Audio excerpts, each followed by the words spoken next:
నమస్కారం.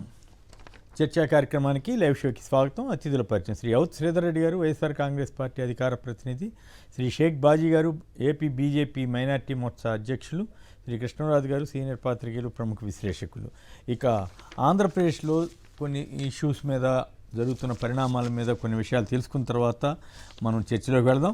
ఆకాశమే హద్దుగా ధరాభారం, చొక్కలనంటిన నిత్యావసరాలు, సామాన్యుని బెంబేలెత్తిస్తున్న ధరలు అంటూ రాష్ట్రంలో ధరల మీద గతంలో చంద్రబాబు గారు, పవన్ కళ్యాణ్ గారు కొద్దిగా పెరిగితే వెంటనే గగ్గోలుగా చెప్పేవాళ్ళు. ఇప్పుడు అసలు పట్టించుకునే పరిస్థితే లేకుండా పోయిందన్న విమర్శలు వస్తున్నాయి. ఇక బాబు జమానా అవినీతి ఖజానా ముంపులోనూ మేసేశారు. చంద్రబాబు వరద లెక్కల్లో బయటపడుతున్న దిమ్మదిరిగే అవినీతి, అరాకొర సహాయ చర్యలు, వాటిలోనే 534 కోట్లు దోచేశారు. భోజనానికి 368 కోట్ల వ్యయం. విజయవాడలోని ఇదంతా విజయవాడలో ఆ వరద ప్రాంతం వచ్చిన ఆ కాస్ట్లోనే 2 లక్షల మందో 3 లక్షల మందికో ఎఫెక్ట్ అయితే ఏకంగా 368 కోట్లు ఖర్చు పెట్టారట భోజనాలకి. అగ్గిపెట్లకి 23 కోట్లు ఖర్చు పెట్టారంట. అలాగే కొవ్వొత్తులు అగ్గిపెట్లకి 23 కోట్లు, డ్రోన్లకి 2 కోట్లు అంట. సో ఇక పరిస్థితి. ఇక మన విద్యార్థుల కష్టం బూడిదలో పోసిన కన్నీరు, మెడికల్ సీట్లని ఏ రకంగా పోగొట్టుకుంది ఏపీ గవర్నమెంట్ వదిలేసుకుందన్న మీద వార్త ఇచ్చారు. ఇసుక దొరక్క, ఉపాధి లేక కార్మికుల ఆకలి కేకలు. ధర్మవరం సిఐ తల్లి కిడ్నాప్, చివరికి పోలీసు వాళ్ళని కూడా కిడ్నాప్ చేసే పరిస్థితి ఆంధ్రప్రదేశ్లో ఏర్పడింది. ఇంకో పక్క బీజేపీ ఎంలో చేరిన టీడీపీ మాజీ నేత, అంతకుముందు వైసీపీ కూడా ఉన్నారు, ఆయన ఏకంగా వైసీపీ మాజీ ఎమ్మెల్యే సుధీర్ రెడ్డిని, ఎమ్మెల్సీ రామసుబ్బారెడ్డిని అడ్డంగా నరుకుతానని హెచ్చరిస్తున్నట్ట. ఆ వీడియో కూడా చూద్దాం. సో అంటే ఆంధ్రప్రదేశ్లో ఎలాంటి పరిస్థితులు ఏర్పడుతున్నాయి, ఈ రకమైన పరిస్థితులు సమాజానికి మంచిదేనా అన్న దాని మీద ప్రధానంగా మాట్లాడుకోవాలి. ప్రధాని మోడీతో చంద్రబాబు భేటీ, పోలవరం, విశాఖ ఉక్కు, రైల్వే జోన్పై చర్చే, అమరావతికి ప్రకటించిన 15,000 కోట్లు వచ్చేలా చూడాలని వినతి. విశేషం ఏమిటంటే ఈనాడు పత్రిక, ఈనాడు అబద్ధాల నాడు, అసత్యాల నాడు ఇవన్నీ తెగ రాసేస్తున్నారుగా. అప్పుడేమో జగన్ గారి మీద తెగ అసత్యాలు రాశారు, ఇప్పుడేమో చంద్రబాబు గారికి భజన త్రీల్లో వాయిస్తూ కొన్నిసార్లు అబద్ధాలతో దొరికిపోతున్నారు. కొద్ది రోజుల క్రితం అమరావతి డబ్బులు వచ్చేసి ప్రపంచ బ్యాంకు ఆమోదం తెలిపేసింది, రావటం ఆలస్యం, 3,250 కోట్లు మొదటిసారిగా వస్తాయని వాళ్ళు రాస్తే, ఇప్పుడు అసలు విషయం ఏంటంటే ప్రైమ్ మినిస్టర్ గారిని ఆ 15,000 కోట్లు వచ్చేటట్టు చూడమని అడిగారని సమాచారం చెప్తా ఉంది. ఇక ఇంకో విశేషం ఏంటంటే చంద్రబాబు గారు ఎక్కువగా హైదరాబాద్లో ఉంటున్న తీరు, వీటి మీద హైదరాబాద్పై తగ్గని మక్కువ. ఏపీలో సీఎంగా ఉన్న వారానికి 2 రోజులు ఇక్కడే మకాం వేస్తున్నారంటూ ఆసక్తికరంగా ఇక్కడ వార్త ఒకటి వచ్చింది. ఇక కార్మికులు ఆకలి కేకలు, గనుల ఇసుక ఆదాయం ప్రభుత్వ ఖజానాకు నేడు అలా రాకపోగా 3 రెట్లు పెరిగిన ధర అయినా బ్లాక్లోనూ ఇసుక దొరకని పరిస్థితి అంటూ కథనాన్ని ఇచ్చారు. చంద్రబాబు గారితో భేటీ పైన వచ్చిన వార్త కూడా ఇప్పుడు విన్నాం. మనం అమరావతి ప్రకటించిన 15,000 కోట్లు వచ్చేలా చూడాలని వినతి. ఇక ఈనాడు వారు రైల్వే జోన్కు శ్రీకారం అంటూ ప్రైమ్ మినిస్టర్ని కలిసినప్పుడు జరిగిన భేటీకి సంబంధించి వార్తని ప్రధానంగా ఇచ్చారు. ఇక ఆంధ్రజ్యోతిలో ఆసక్తికరంగా తెలుగుదేశం ఎమ్మెల్యేలు కానీ ఇతరత్రా కొందరు కూటమి ఎమ్మెల్యేలు చేస్తున్న అరాచకాల మీద వార్త రాశారు. వాళ్ళ ఉద్దేశం బహుశా ఈ చంద్రబాబు గారు చాలా బాగా చేస్తున్నారు కానీ ఎమ్మెల్యేలే తింటున్నారనో, లేకపోతే ఇంకా చంద్రబాబు గారిని బెదిరించడానికో. మొత్తం మీద ఆంధ్రజ్యోతి పత్రిక యథాప్రకారం తన అబద్ధాలతో పాటు జగన్ మీద ఏమో విషం కక్కటం, ఇంకో వైపు ఏమో చంద్రబాబు గారికి భజన చేయటం, మూడో వైపు ఏమో చంద్రబాబు గారు మంచివాడే కానీ ఎమ్మెల్యేలే చెడ్డ పనులు చేస్తున్నారు అన్నట్టుగా. అంటే చంద్రబాబు గారి కంట్రోల్ లేదు, చంద్రబాబు గారి అనుమతి లేకుండానే వాళ్ళంతా దోచుకుంటున్నట్లుగా వాళ్ళు రాస్తున్నారు. ఇక పవన్ కళ్యాణ్ గారి సనాతన ధర్మం రక్షణ అయిపోయినట్టుంది, వన్యప్రాణి రక్షణ కోసం అని చెప్పి ఆయన దేవుళ్ళని వన్యప్రాణులను దేవుళ్ళుగా భావిస్తారంటూ ఆయన చెప్తున్నారు. ఇక చివరిగా ఐపీఎస్ల మీద వేధింపులు ఇంకా ఆగట్లేదు. ఐపీఎస్ సునీల్ కుమార్ గారి మీద మళ్ళీ ఛార్జ్ మెమో ఇచ్చేశారంట. తనపై కేసు గురించి సోషల్ మీడియాలో పోస్ట్ పెట్టడం మీద ప్రభుత్వం సీరియస్ అనేదంట ఆంధ్రజ్యోతి వాళ్ళు ప్రముఖంగా ఇచ్చుకున్నారు. సో ఈ రకంగా ఆంధ్రప్రదేశ్లో పరిపాలన సాగుతూ ఉంది. రైట్. ముందుగా బాజీ గారు మీరు మాట్లాడండి. ఏమిటి ఆదినారాయణ రెడ్డి గారు అడ్డంగా నరుకుతాడంట, అది సినిమా డైలాగా నిజంగానే ఆ పరిస్థితి ఆ బీజేపీలో చేరంగానే అంత ధైర్యం వచ్చిందా ఏం కదా? ఆయన ఏమో అట్లాగే దుర్గమ్మ దర్శనం మీద ఏంటి పరిస్థితి? విజయవాడలో వరదలకి ఆ అగ్గిపెట్లకి కూడా 23 కోట్లు ఖర్చు పెట్టిన ఘనత బహుశా కూటమి ప్రభుత్వానికి వచ్చిందేమో. బీజేపీ వాటా తక్కువే అయినప్పటికి కూడా మరి మీరు కూడా ఈ పాపాలన్నింటిలోనూ బాధ్యత వహించాల్సి వస్తుందా? ఇంకోవైపు ధరల సంగతి చూస్తున్నాం, అవి దాని మీద తర్వాత మాట్లాడదాం. వీటి గురించి సంక్షిప్తంగా మాట్లాడితే మిగతా వాళ్ళు కూడా మాట్లాడతారు. మ్యూట్లో ఉన్నారు బాజీ గారు, మ్యూట్లో ఉన్నారు. శ్రీధర్ గారు మీరు చెప్పండి. కొమ్మినేని గారు నమస్కారం అండి. నమస్కారం. ఇక్కడ జరుగుతుంది ఏంటంటే అండి, ఫర్ ఎగ్జాంపుల్ మొన్న ఇదే నిత్యావసర వస్తువులు పంపిణీ కార్యక్రమం స్టార్ట్ చేసిన రోజున మనం 60,000 మందిని టార్గెట్ చేశాము, కనీసం ఇంత కూడా సప్లై చేయలేకపోయామని చెప్పి మందలించడం జరిగిందండి. ఎవరు? చంద్రబాబు నాయుడు గారు పౌర సరఫరాల శాఖ మంత్రి నాదెండ్ల మనోహర్ గారిని మందలించారు. అందుట్లో ఆయన ఏం చెప్తారంటే, మీ మున్సిపల్ మంత్రి గారు వెహికల్స్ పంపిస్తా అన్నారు, పంపించలేకపోయాను అంటారు. సో 60,000 మనం గనక ప్రతిపాదన తీసుకుంటే ఈ 300 నిత్యావసర సరుకులకి 61 కోట్లు ఖర్చు పెట్టామంటున్నారు. అంటే ఒక్కొక్క దానికి వచ్చి 7,000 రూపాయలు కిట్టు పడిందండి. దాదాపుగా ఒక 100 అటు ఇటుగా ఉండొచ్చు. సో నువ్వు 1 కేజీ నూనె, 2 కేజీలు ఉల్లిపాయలు, 2 కేజీలు బంగాళదుంపలు, 25 కిలోలు బియ్యం, ఇంకేవో చిన్న చిన్న మొత్తం కలిపి 7-8 వస్తువులు కలిపిస్తే ఏ విధంగా 7,700 కోట్లు పడిందో ఆలోచిస్తున్నారు. తర్వాత ఇంకో ముఖ్యమైన విషయం ఏంటంటే, వీళ్ళు 3వ తారీఖు సాయంత్రం వరకు కూడా భోజనాలు అందించలేని పరిస్థితి ఉందని చెప్పి మనం అనేక మాధ్యమాల ద్వారా కానివ్వండి, లేకపోతే పరోక్షంగా ప్రత్యక్షంగా చూసిన సందర్భాలు ఉన్నాయి. 3వ తారీఖు నుంచి మాత్రమే వీళ్ళు భోజనాలు అందించారు. అది కూడా దాతలు ముందుకు వచ్చి మెగా కానివ్వండి, బీబీస్ కానివ్వండి, లేకపోతే ఇక్కడ ఒక పాయింట్ ఒకటి ఉంది. నిన్న మొన్న నాకు ఎవరో చెప్పారు, ఈ ప్రభుత్వ ఉద్యోగుల నుంచి వాళ్ళకి సంబంధం లేకుండానే మొత్తం వాళ్ళ 1 డే శాలరీ కట్ చేస్తారంట, వాళ్ళకి సంబంధం లేకుండా. అట్లాగే కొన్ని ప్రైవేట్ ఆర్గనైజేషన్స్ లో కూడా అప్లై చేశారంట. కాదు, నేను ఇక్కడ 368 కోట్ల రూపాయల ఫుడ్ గురించి మాట్లాడుతున్నా. 368 కోట్ల రూపాయలు ఫుడ్ ఖర్చు పెట్టామంటున్నారు. 3వ తారీఖు వరకు మీరు అంటే 1-2 తారీఖులు మీరు ఏం చేయాలి?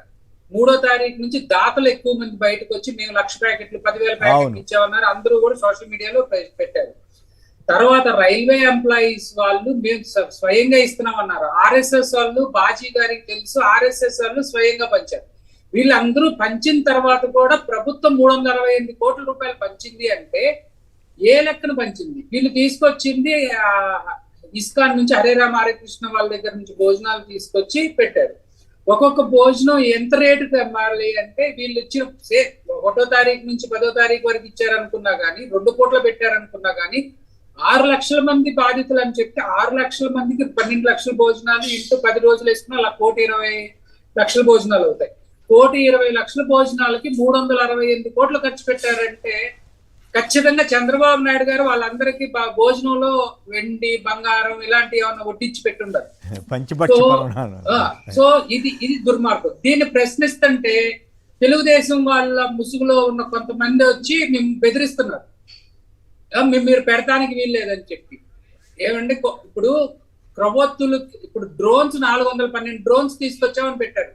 మేము అడిగింది ఏంటి? 412 డ్రోన్స్ పలానా కొమ్మినేని శ్రీనివాసరావు సప్లై చేశాడు, పలానా బాజీ సప్లై చేశాడు, పలానా శ్రీధర్ రెడ్డి సప్లై చేశాడని డీటెయిల్స్ ఇవ్వడానికి మీకు ఏంటండి ఇబ్బంది? సో ఇక్కడ ఖచ్చితంగా ప్రతి ఒక్క దాంట్లో లూటీ జరిగింది. వాటర్ బాటిల్స్ అని చెప్పి 24 కోట్లు 23 కోట్లు సబ్జెక్టు కరెక్షన్ వాడారు, 20 కోట్ల పైన. అక్కడ పంచింది వాటర్ ప్యాకెట్లు. ఎన్ని వాటర్ ప్యాకెట్లు పంచితే, ఎన్ని వాటర్ బాటిల్స్ పంపితే 20 కోట్ల రూపాయల పైగా ఖర్చు వస్తుందండి. సో పైగా ఇంకొకటి ఏం చెప్తున్నారు, వాటర్ ట్యాంకులు వాడామని చెప్పి, వాటర్ ట్యాంకుల ద్వారా సప్లై చేశామని చెప్పి మాట్లాడుతూ ఉన్నారు. సో ఇది ఖచ్చితంగా దోపిడీ. సరే, ఇన్ని చేశారు, బాగానే ఉంది. ఇవాళ రోజు కూడా బాధితులు కలెక్టర్ ఆఫీస్కి వచ్చి మాకు సాయం అందలేదని చెప్తా ఉంటే ఇంకా నిస్సిగ్గుగా మేము సత్యలలో మేము ఇక్కడ సత్యహరిశ్చంద్రుడు ఇంటి పక్కన పుట్టామని చెప్పి చెప్పుకోవడానికి ఈ ప్రభుత్వానికి ఎట్లాంటి సిగ్గు లేదు. పోలీసులు చేయాల్సిన పనులు పోలీసులు చేయకుండా పోలీసులు వైఫ్ ను కిడ్నాప్ చేస్తారు, పోలీసు వాళ్ళ అమ్మను కిడ్నాప్ చేసే స్థాయికి ఆంధ్రప్రదేశ్ పోలీసు వ్యవస్థ లా అండ్ ఆర్డర్ దిగజారిపోయింది అంటే ఏ విధంగా మనం ఈ ప్రభుత్వాన్ని పట్టించుకోవాలండి? కనీసం ఒక బాధ్యత కలిగిన అధికారి ఎవరైనా బయటకు వచ్చి వరద సాయంలో, ఇంకొకటండి, వరద సాయంలో ఫలానా వ్యక్తికి ఫలానా సాయం ఈ స్టేటస్ లో ఉంది అని చెప్పి సర్చ్ ఆప్షన్ ఒకటి ఇచ్చారు. ఆ సర్చ్ ఆప్షన్ అర్ధాంతరంగా తీసి పడేశారు పోయిన వారంలో. సో ఇవాళ రోజున బాధితులు వాళ్ళ పేర్లు నమోదైనాయో లేదో తెలియదు, వాళ్ళకి స్టేటస్ వస్తుందో లేదో తెలియదు, రిజెక్ట్ అయిందో లేదో తెలియదు. ఇలాంటి దుర్మార్గమైన ప్రభుత్వాన్ని భారతదేశంలో కాదు కదా, ప్రపంచంలో కూడా ఎక్కడ చూసి ఉండరండి. ఎవరిని అడిగితే వాళ్ళ మీద ఎదురుతాడు. 100 రోజుల్లోనే మీరు పరిపాలన చేతగా చేతులు ఎత్తేస్తే మీ సొంత పత్రికలు రాస్తున్నాయండి దుర్మార్గంగా జరిగింది, దుర్మార్గంగా జరిగింది అని చెప్పి. Okay, right. మోహన్ రావు గారు విజయవాడ నుంచి. మోహన్ రావు నమస్కారం, మాట్లాడండి. విజయవాడ వరద బాధితులు ఇప్పుడు నరకం చూసినట్లయినా మరి కొంతమందికి మాత్రం మంచి బ్రహ్మాండంగా డబ్బులు దోచుకోవడానికి వనరుగా మారిందన్న ఆరోపణలతో మీరు ఏకీపిస్తారా, లేదా ఏకంగా 324 రూపాయల విలువైన మీకు భోజనం పెట్టారంట, వాస్తవేనా? 23 కోట్ల రూపాయలు కొవ్వొత్తులకి దీపాలకి పెట్టారట, అగ్గిపెట్లకి. మీరు అంగీకరిస్తారా? మరి అక్షయ పాత్రని వాళ్ళని వీళ్ళని చాలామంది దాతలు కూడా ముందుకు వచ్చి భోజనం పెట్టారు. అయినప్పుడు కూడా ప్రభుత్వానికి 368 కోట్ల ఎంతో ఖర్చు అయిందంట. మీరేమంటారు? దాంట్లో దోపిడీ జరిగినట్లా లేదా? సిపిఎం నేత బాబురావు గారు మొదటిసారిగా దీన్ని బయటపెట్టారు, తర్వాత మిగతా వాళ్ళు ఫాలోఅప్ చేస్తున్నారు. ఓకే, పూర్తిగా దోపిడీ జరిగిందండి. నేను ఆ ప్రాంతం వాసనే. నేను మాజీ ఎమ్మెల్యే మల్లా విష్ణు గారి ఆఫీస్ రోడ్ లో ఉంటాను. మా అపార్ట్మెంట్ కూడా పూర్తిగా మునిగిపోయింది, వెహికల్స్ కార్లు అన్ని మునిగిపోయినాయి. ప్రయోగాలకు సహాయం ఇస్తానంటున్నారు కానీ మాకు ఎవరికి ఏమి రాలేదండి. వెహికల్ కి ఇస్తా ఉన్నారు, వెహికల్ కి ఏం లేదు. ఫస్ట్ ఫ్లోర్ లో ఉంటాను నేను, ఫస్ట్ ఫ్లోర్ లో 10,000 ఇస్తా ఉన్నారు, అది కూడా రాలేదు. ఇవన్నీ కొవ్వొత్తులు కాదు, అగ్గిపెట్లు కాదు, మంచినీళ్ళ బాటిల్ కూడా రాలేదండి. సోమవారం నేను ఆదివారం సోమవారం 2 రోజులు కరెంట్ లేక మా పిల్లలు యూఎస్ లో ఉంటారు, ఆ ఇబ్బంది పడతారు, వాళ్ళు కంగారు పడతారని ఆ నీళ్ళలోనే నీళ్ళలోనే నేను నడుచుకుంటా టౌన్ లోకి వెళ్ళిపోయానండి సోమవారం సాయంత్రం. Okay, right. అదండి. అయితే వీటన్నిటికీ మించి ఇవాళ నిన్న మేయర్ గారికి జరిగిన అవమానం దుర్గగుడి దగ్గర, విజయవాడ దుర్గగుడి దగ్గర. అవును, ఎంత అవమానం అండి. సినిమా యాక్టర్, మాజీ సినిమా యాక్టర్ ఎవరో జత్వానీ గారికి మాత్రం బ్రహ్మాండంగా పోలీసులను దగ్గరిండి మరీ చూపించారండి. మరి ఆవిడకున్న హోదా ఏంటో, మేయర్ గారి సంగతి ఏంటో, అట్లా అయిపోయింది పరిస్థితి. ఆవిడ మాత్రం చేయలేదండి మేయర్ గారు. అదే విజయవాడ సిటీకి సంబంధించినటువంటి ప్రథమ పౌరురాలు, ఆవిడకి అంత అవమానమా? 300 రూపాయల టికెట్ లైన్ లో వెళ్ళారంట ఆవిడ. కనీసం మా డైరెక్టర్ కూడా తీసుకెళ్ళా అప్పుడు కూడా. Okay, right. ఏం చేస్తాం, ప్రభుత్వం తీరు అట్లా ఉంది. రైట్. ప్రేమ్ గారు విజయవాడ. ప్రేమ్ గారు నమస్కారం, చెప్పండి. మీకు బ్రహ్మాండంగా భోజనం పెట్టారంటున్నారు చంద్రబాబు గారి ప్రభుత్వంలో. 365 రూపాయలు కాస్ట్ అంటే స్టార్ హోటల్ భోజనం అందిందా వరదల్లో మీకు? మాట్లాడండి.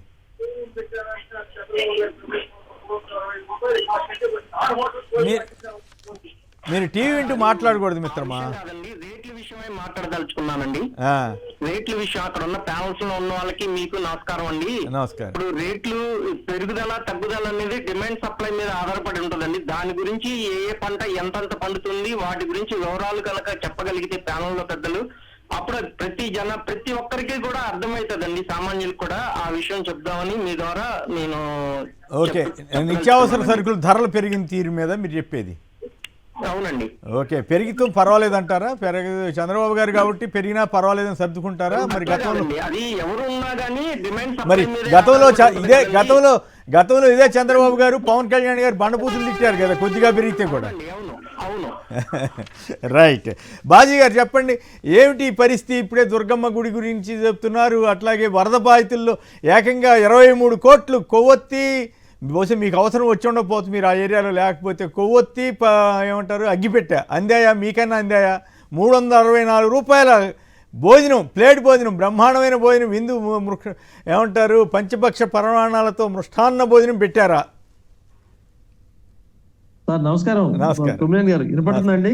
వినపడతాను, మాట్లాడండి. మొదట వినపడలేదు. సంతోషం. నమస్కారం శ్రీధర్ రెడ్డి గారికి, అదేవిధంగా పెద్దలు కృష్ణార్జున గారికి, చూస్తున్న వ్యూయర్స్ అందరికీ కూడా నమస్కారం సార్. ఇక్కడ దసరా సందర్భంగా మీకు శుభాకాంక్షలు తెలియజేస్తూ, దసరా సందర్భంగా జరిగినటువంటి లెక్కల్ని మీరు ప్రజల ముందు పెట్టే కార్యక్రమంలో దసరా కాదు వరద వరద ఏంటంటే, దసరా కాదు వరదల్లో వరద అయితే వరద 2వ తారీఖు నుంచి అయిందండి. 2వ తారీఖు రాత్రి నేను పంజా సెంటర్ లో నడు లోతు నీళ్ళల్లోకి వెళ్ళినటువంటి పరిస్థితి. ఫస్ట్ డ్రైన్ వచ్చిన తర్వాత అక్కడ ఉన్నటువంటి రాత్రిపూట ఎవరైతే కరెంట్ లేకుండా ఆకలితో ఉన్నటువంటి వాళ్ళు ఎవరైతే ఉన్నారో ఆ రోజు నుంచే సహాయ చర్యలు చేయగలిగే వాళ్ళు అక్కడ ఉన్నటువంటి చుట్టుపక్కల వాళ్ళు మొత్తం కూడా కమ్ముకున్నారు సార్. అక్కడ నుంచి మొత్తానికి వచ్చినటువంటి వారు చెప్తున్నట్టుగానే, శ్రీధర్ గారు చెప్తున్నట్టుగానే ఇస్కాన్ గాని, అక్షయ పాత్ర గాని, రాష్ట్రీయ స్వయం సేవక సంఘం సంబంధించిన RSS గాని, అదేవిధంగా ప్రభుత్వేతర సంస్థలు కానీ మొత్తం కూడా 2-3 రోజుల్లో అందరూ కూడా ఎక్కడైతే అక్కడ మొత్తం మోకాళ్ళ లోతు నడుము లోతున్న నీళ్ళలోకి వెళ్ళి సహాయ చర్యలు చేసినటువంటి పరిస్థితి, స్వయంగా బోట్లు తేలినటువంటి పరిస్థితి. ఇందులో కేంద్రం నుంచి కూడా వచ్చినటువంటి బోట్లు కానీ, లేకపోతే కేంద్రం నుంచి వచ్చినటువంటి NDRF దళాలు కానీ, గజయితగాళ్ళు కానీ మొత్తం ఎక్కడెక్కడ కూడా ప్రాణ నష్టం జరగకుండా మనం చేయగలిగాం సార్. ప్రభుత్వం వైపు నుంచి జరిగినటువంటి కార్యక్రమాలలో మీరు ఇప్పుడు విశ్లేషించుకున్నటువంటి ధరలు లేకపోతే ఖర్చు పెట్టినటువంటి వివరాలు సంబంధించిన లెక్క కన్నా కూడా రోడ్డు నుంచి 4-5 లేయర్లుగా ఉన్నటువంటి ప్రజలకి 2 లేయర్ల వరకు ప్రజలకు అందినటువంటి నిత్యావసర వస్తువులు కానీ, ఆహార పదార్థాలు కానీ, వెళ్ళినటువంటి దుప్పట్లు కానీ, సంబంధించినటువంటి పాలు కానీ, నీళ్లు కానీ వ్యవహారం లక్షలాది బాటిళ్ల నీళ్లు సరఫరా జరిగిందనే దానికి ఆ డ్రైనేజీలు వాళ్ళు అడ్డపడ్డాయి మొత్తం కూడా బయటకు తీస్తున్నటువంటి పరిస్థితి జరుగుతూ ఉందండి. ఇక్కడ మనం ఏం కోరుకుంటున్నాం అంటే ప్రభుత్వం ప్రజలకి అండగా నిలబడిందా లేదా, దీంట్లో జరిగినటువంటి వాతావరణంలో ప్రజలు త్వరగా మళ్ళీ రికవరీ అయ్యారా లేదనేది. విపత్తు ఆంధ్రప్రభ కాలనీ, ఇప్పుడు ఆ ప్రేమ్ గారు మాట్లాడారు, ఆంధ్రప్రభ కాలనీ దగ్గర నుంచి మొదలయ్యి మల్లాదిష్ణ గారు ఆఫీస్ దగ్గర నుంచి 8 అడుగుల నీళ్ళ నుంచి మొదలయ్యి రాజరాజపేట భవానీపురం వచ్చరికి 6-5 అడుగుల నీళ్ళలోకి వెళ్ళేటువంటి స్థితి అండి. ఎవరు కూడా బట్టలతో తప్ప మిగతా టీవీలు పాడైపోయినాయి, ఫోన్లు పాడైపోయినాయి, ఏమి మిగలలేదండి. కానీ ప్రభుత్వం ఎంతో కొంత సహాయం చేసేటువంటి పరిస్థితితో పాటుగా అపార్ట్మెంట్ల యొక్క విలువ ఈ రోజు తెలిసి వచ్చినటువంటి పరిస్థితి. అపార్ట్మెంట్లే లేకుండా సింగిల్ ఇళ్ళు అయి ఉన్నట్టయితే ప్రాణ నష్టం బాగా జరిగేటువంటి వాతావరణం జరిగేదండి. ప్రజలకి వారం రోజుల్లో మళ్ళీ అన్ని రకాల శాఖలు, ఫైర్ స్టేషన్ కానీ, విద్యుత్ కానీ, మున్సిపల్ కానీ మొత్తం శాఖలు సమన్వయం చేసుకున్నటువంటి విషయంలో వెళ్ళేటువంటి పరిస్థితి. స్థానిక ఎమ్మెల్యేలు సంతోషం, నాకేం అభ్యంతరం లేదు. ఇప్పటివరకు బాజీ గారు మీరు చెప్పిన దానికి నేనేం అడ్డం పడలేదు. సంతోషం, మీరు బాగా చేశానని చెప్పుకోవచ్చు, తప్పేం కాదు, మీ ఇష్టం. మీరు ఆ కూటమిలో ఉన్నారు కాబట్టి నేను అడిగింది ఒకటి, మీరు సమాధానం చెబుతుంది ఒకటి. అయినా కూడా మీకు హక్కు ఉంది, నేను కాదంట్లా. 364 రూపాయల ఖరీదైన భోజనం ఒక్కొక్క బాధితుడికి మీరు పెట్టారా? కొవ్వొత్తులు అట్లాగే అగ్గిపెట్లు సరఫరా చేసినందుకు 23 కోట్లు ఖర్చు పెట్టారా? ఇది 500 కోట్లకు పైగా దోపిడీ జరిగింది అనేటువంటి విమర్శలకి ప్రత్యేకించి అదేదో వైసీపీ వాళ్ళు మొదటి బయట పెట్టలే ఈ విషయం, CPM వాళ్ళు బయట పెట్టారు. బాబురావు గారు బయటకు వచ్చి మొత్తం కాగితాలతో సహా చూపిస్తే అధికారులు కింద మీద పడే పరిస్థితి, ప్రభుత్వానికి పరువు పోయిన పరిస్థితి, అవునా కాదా? మీకైనా మాకైనా చెవిలో జోరీగలు ఎవరు, కాళ్ళలో ముళ్ళు ఎవరు, కంట్లో నలిసి ఎవరంటే కమ్యూనిస్ట్ పార్టీలోనేనండి. అదే ఎందుకంటే ఎక్కడ బుడమేరు ఖాళీగా ఉంటే అక్కడ ఇళ్ళు వేయించారు, ఎక్కడ కొండలు ఖాళీగా ఉంటే అక్కడ ఇళ్ళు వేయించారు. ఒక ఆస్తి ఇళ్ళు ఉంచుకున్నారు, మిగతా ఆస్తి ప్రజలు రచ్చగొట్టి అక్కడ పెట్టి జెండాలు పెట్టి చేపించిన ఫలితంగా ఫస్ట్ వరద రాగా, ఫస్ట్ వాన కురవగానే కొండ చర్య కూలి 5 చనిపోయారండి. మహానుభావులు ఎవరు అక్కడ ఆ ప్రాంతానికి వెళ్ళలేదండి, ఎందుకంటే వెళ్తే ముందు తంతారనేటువంటి పరిస్థితి. బుడమేరు ఆక్రమణ 270 ఎకరాల్లో జరిగినటువంటి పాపానికి అక్కడ ప్రజలు ఎవరైతే పేదలు ఇళ్లు కట్టి చేసినటువంటి పరిస్థితికి వరదంతా వచ్చి ఊరి మీద పడినటువంటి పరిస్థితి అండి. ఇవాళ కమ్యూనిస్టు మాట్లాడేటువంటి మాటలు లెక్క తీసుకుంటే మీరు కూడా బురద ఏదో పప్పులో కాలేసినట్టు అయ్యేటువంటి పరిస్థితి అవుతుందండి. నేనేమంటానంటే వరద ఎందుకు వచ్చింది, వరదానికి వచ్చినటువంటి కారణభూతులైనటువంటి వ్యక్తులు వచ్చి కూడా వరదలో మీరు ఏం చేశారు, మాకు నష్టపరిహారం కావాలంటే వాళ్ళ ఆఫీసులేమో ఒడ్డు మీద 3 అంతస్తులు 4 అంతస్తులు బ్రహ్మాండమైన AC థియేటర్లతో ఉంటాయండి. మీరు అట్లా కాదు బాజీ గారు, మీరు CPMని CPIని తిట్టదలుచుకుంటే తిట్టుకోండి, వేరే సందర్భంలో తిట్టుకోండి. నా ప్రోగ్రామ్ లో మీకు దగ్గర సమాధానం లేక, నేను అడిగిన దానికి సమాధానం లేక మీరు అదని ఇదని తిడుతున్నారు. ఇప్పుడు డైరెక్ట్ గా చెప్పండి, చంద్రబాబు గారి ఇల్లు ఎక్కడుందండి? అది ఆక్రమణ కాదా? అది నదీ గర్భంలో లేదా? మరి దాని గురించి చెప్పరు. ఆక్రమణ అయినా కాకపోయినా నదీ గర్భంలో ఉంది కదా, మరి దాని గురించి మాట్లాడకుండా పేదవాళ్ళంటే మీకు కలుసా? పేదవాళ్ళ మీద ఎందుకు పడుతున్నారు? మధ్యతరగతి వాళ్ళ మీద ఎందుకు పడుతున్నారు? కృష్ణానది పక్కన ఉన్న పెద్ద భవనంతుల గురించి ఎందుకు మాట్లాడట్లేదు? అయినప్పుడు కూడా నేను ఆ ఇష్యూ అడగట్లా. నేను అడిగింది 365 రూపాయలు విలువైన భోజనం మీరు భోంచేశారా? సరే, మీకు అవసరం లేకపోవచ్చు, మీకు ఆ పరిస్థితి రాకపోయినందుకు సంతోషం, నాకేం అభ్యంతరం లేదు. కనీసం మీకు తెలిసిన వాళ్ళు ఎవరైనా అబ్బా బ్రహ్మాండంగా ఉందా, పంచపక్ష ప్రమాణాలు స్టార్ హోటల్ కంటే బ్రహ్మాండమైన భోజనం తిన్నామని ఎవరైనా ఒక్కళ్ళైనా చెప్పారా? ఏది దాతలు ఇవన్నీ ఇవ్వగా అయినప్పుడు కూడా అయిన తర్వాత అంత ఖర్చు పెట్టి ఇచ్చారా అనేది పాయింట్. ఇక్కడ మీకు ఒక విషయం చెప్తున్నాను సార్, 320 అయిందా 450 అయిందా అనే లెక్కలు మీరు అడగాలి, వాళ్ళు చెప్పాలి. ప్రభుత్వంలో ఉన్నటువంటి ఖర్చు పెట్టినటువంటి ఆ డిపార్ట్మెంట్ వాళ్ళు చెప్పాలి. దీనికి సంబంధించినటువంటి లెక్కలు మీరు అడిగేటప్పుడు వాళ్ళు ఇచ్చినటువంటి సమాచారాన్ని బట్టి ప్రజలు మేము ఇంత తిన్నావా లేదని ప్రజలు ఆలోచించుకుంటారు. మేము ప్రజల పక్కన నిలబడినటువంటి స్వచ్ఛంద సేవల పక్కన మేము వెళ్ళి చేసినటువంటి పని మాత్రం మీకు చెప్తా, అక్కడ జరిగినటువంటి వాస్తవాలు మీకు చెప్తా ఉన్నాను. ఓకే, సంతోషం, అంతవరకు మిమ్మల్ని అభినందిస్తున్నాం. ఇప్పుడు శ్రీధర్ గారు చెప్పారు ఆర్ఎస్ఎస్ మీ బోటి వాళ్ళందరూ పనిచేశారని, సాయం చేశారని. ఈ సాయాన్ని కూడా ప్రభుత్వంలో ఉన్న పెద్దలు దానికి వాళ్ళ ఖాతాలో వేసేసుకుని బిల్లులు రాసేసుకున్నారా అని అనుమానం వస్తుంది కదా. ఇప్పుడు రాజకీయం రాజుకున్నటువంటి రహస్యాలు ఏవైతే ఉన్నాయో వాటిని బయటికి తీసే పని మీరు చూడండి. దానికి సంబంధించిన లెక్కలు వాళ్ళు చెప్పాల్సింది, వాళ్ళు చెప్పుకోవాల్సిన పరిస్థితి వాళ్ళు చేసుకుంటారు. మీ దగ్గర ఏం చెప్తున్నా అంటే ఇప్పుడు ప్రజలు ఇబ్బందులు పడకుండా ఉన్నటువంటి కారణాలు, కొమ్మినేని గారు నా భావన మీకు అర్థమైందో లేదో నాకు అర్థం కావట్లేదు, కానీ మీ భావన అర్థమైంది. తప్పించుకునే ధోరణి అనేది అర్థమైంది. తప్పించుకు తిరుగువాడు ధన్యుడి సుమతి అన్నట్టుగా మీరు సమర్థించలేక అట్లా అని చెప్పి ఖండించలేక నానా బాధపడుతున్న మీ భావన అర్థమైంది. నేను ఒక విషయాన్ని క్లియర్ చేస్తాను గారు, నేను అక్కడ జరిగినటువంటి సంఘటన నుంచి ప్రజలు ఎంత తొందరగా రిలీవ్ అయ్యారు, ఇంకా ఏం జరగాల్సిందనే చిన్నపాటి వరద వస్తే 15 రోజులు పట్టింది. ఆ గోదావరి వరద వస్తే 2-3 రోజుల్లో సర్దుకునే పరిస్థితి క్రియేట్ చేసింది గత ప్రభుత్వం. ఇప్పుడు ఇక్కడ 15 ఒక అంతా కలిపి 5 కిలోమీటర్ల పరిధిలో వరద వస్తే 15 రోజుల పాటు నానా పాటలు పడితే బ్రహ్మాండంగా చేసేసామని చెబుతున్నారు. ఓకే, మీకు ఆ హక్కు ఉంది, చెప్పుకోవచ్చు, తప్పేం కాదు. కానీ నేను అడిగింది అవినీతి మీద, కుంభకోణం మీద, ఇవాళ పేపర్లో వచ్చిన సమాచారం మీద. అది కరెక్టా కాదా అది నేను అడిగితే మేము అది చేసాం ఇది చేసామంటే మేమేం చెప్పాం. మీకు ఇప్పుడు సార్ నేను అధికార పక్షం నుంచి అడగాల్సి వస్తే అన్నమయ్య డ్యామ్ ఎందుకు కొట్టుకుపోయింది, 3 ఊళ్ళు ఎందుకు లేచిపోయినాయి, జనం ఎక్కడ అడ్రస్ లేకుండా పోయారు, లారీ ఎత్తి నీళ్లు ఎందుకు వచ్చినాయి, ఇవన్నీ అడగాలండి. మీరు నా మీద సూటిగా బాణాలు గురిపెట్టినప్పుడు మీరు ఆవు కథకి వెళ్తే నేనేం చేయలేను. ఆవు కథకి వెళ్ళండి. అన్నమయ్య డ్యామ్ 2-3 నెలల వరకు జనం కనపడలేదు సార్. ఇక్కడ కనిపించారు. అది మీరు మరణాలకి, వరద వచ్చినప్పుడు జరిగిన మరణాలకి నేను అడుగుతున్న కుంభకోణానికి పోలికి పెడితే ఇక్కడ 40 మంది చనిపోతే అసలు ఎవరు చనిపోలేదని మీరు డిక్లేర్ చేశారు. సరే, అయినా మీ ఇష్టం, మీకు ప్రస్తుతం అంతా బ్రహ్మాండంగా స్వర్గంలాగా కనపడవచ్చు. అయితే ఆ స్వర్గం పేరు మీద ఇన్ని 100 కోట్లు దోచేశారన్న వార్తలు, ఆరోపణలు వస్తున్నాయి. దాన్ని మీరు ఒప్పుకుంటారా ఒప్పుకోరా? దానికి సంబంధించిన లెక్కలు అడగండి, రైట్ ఇన్ఫర్మేషన్ క్లెయిమ్ చేయండి. దానికి సంబంధించిన మంత్రిత్వ శాఖలో 11 మంది ఎమ్మెల్యేలు ఉన్నారు. అసెంబ్లీకి వెళ్ళండి, వాళ్ళు కూడా అడగండి. అసెంబ్లీలో లెక్క అవుతుంది, దాని మీద ఖచ్చితంగా లెక్క స్పీకర్ ఇవ్వాల్సిన పరిస్థితి అవుతుంది. ఇది ప్రజల తరపు నుంచి మీరు మాట్లాడిన మాట, ఎందుకు ఇంత ఖర్చు అయింది, దీంట్లో ఎంత మొక్కారు, ఎంత లేపారని మీరు అడగాల్సిన. ఎంతవరకు మంచి మాట అడగండి, ప్రజాపక్షంగా అడగండి. ఎంతవరకు మంచి మాట చెప్పారు, సంతోషం. మీరు అడగండి.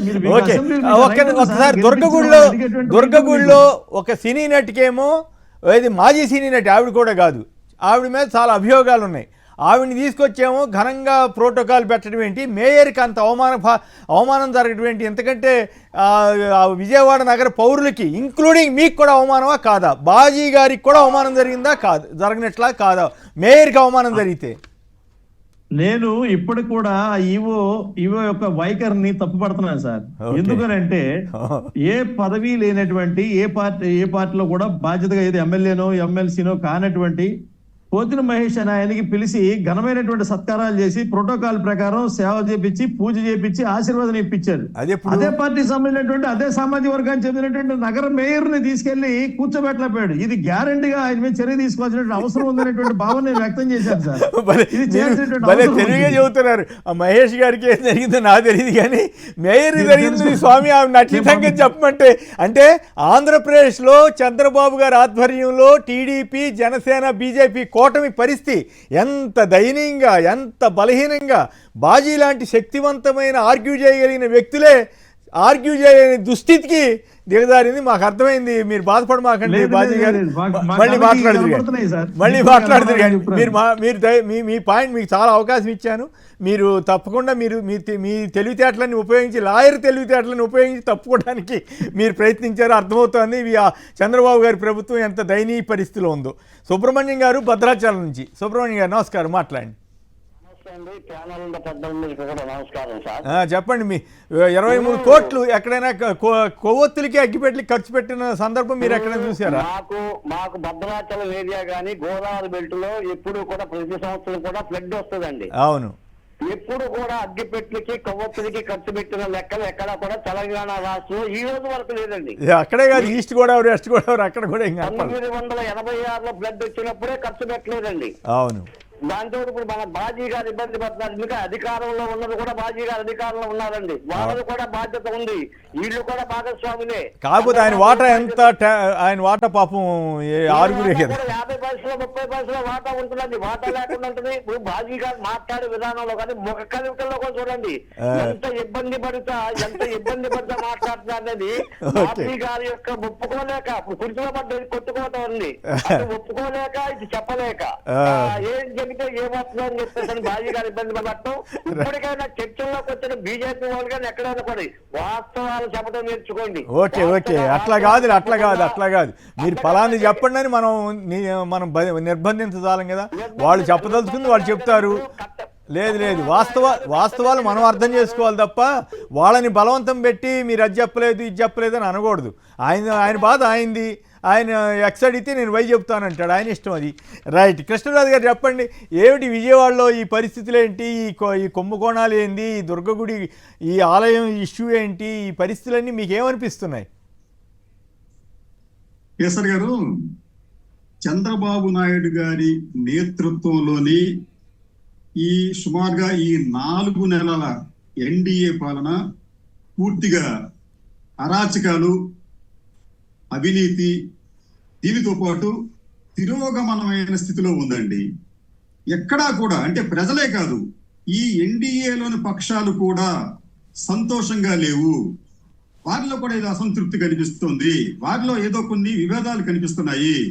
ఇది ఒక అంశం అయితే, ఈ గణాంకాలు మీరు ఇందాక చెప్పినట్టు ఈ వరదకు సంబంధించి వారు చేసిన సహాయం ఎంత, వారు స్వహా చేసిన అవినీతి సొమ్ము ఎంత, కేవలం మనం 2 తీసుకున్నాం సార్. ఒకటి, వారు విజయవాడ నగర పరిసర ప్రాంతాల్లో దాదాపు 80,000 కుటుంబాలకు ఇచ్చిన కిట్లు, ఇది సామాగ్రి అండి, ఇది బియ్యం, చక్కెర, ఆయిల్, కందిపప్పు, ఉల్లిపాయలు, ఇతర అంశాలు ఇవన్నీ కలిపి దాంట్లోకి ఎంత స్వాహా చేశారు.